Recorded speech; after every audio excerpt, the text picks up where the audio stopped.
Breaking news out of the CIA. Yet more evidence is emerging about just how far gone the American mainstream media is. It seems the propaganda has never been more apt, as it seems this is all they know how to issue, much in line with the communist ideology. An NBC News reporter claims to have independent confirmation CNN's now debunked report on WikiLeaks and the Trump campaign previously submitted his stories to the Central Intelligence Agency, CIA, for review prior to publication.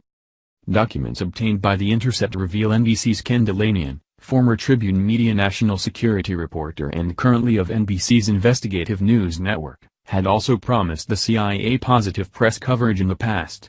According to The Intercept, Dilanian routinely submitted drafts and detailed summaries of his stories to CIA press handlers prior to publication, while working for the Los Angeles Times. Emails reveal the extent of their relationship.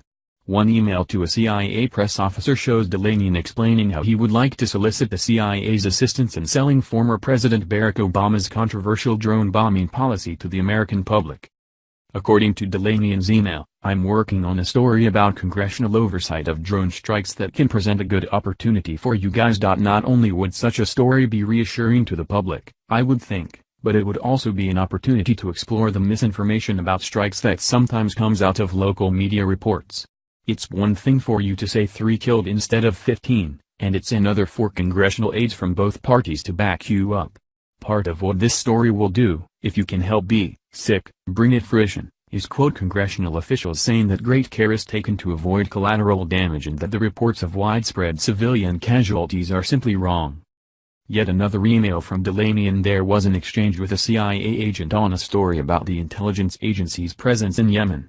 Dilanian sent a draft of his story prior to publication with a message in the subject line stating, "Does this look better?"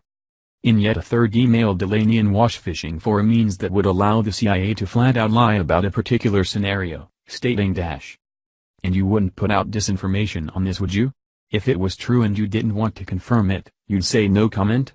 I ask only because covert operations are supposed to be deniable, right?" Initial reports of Dilanian's CIA collusion were released, and rather than addressing the issue, Dilanian doubled down, reprimanding the Tribune's current Washington bureau chief, David Lauter, stating "We have a very clear rule that has been in place for quite a few years that tells reporters not to share copies of stories outside the newsroom.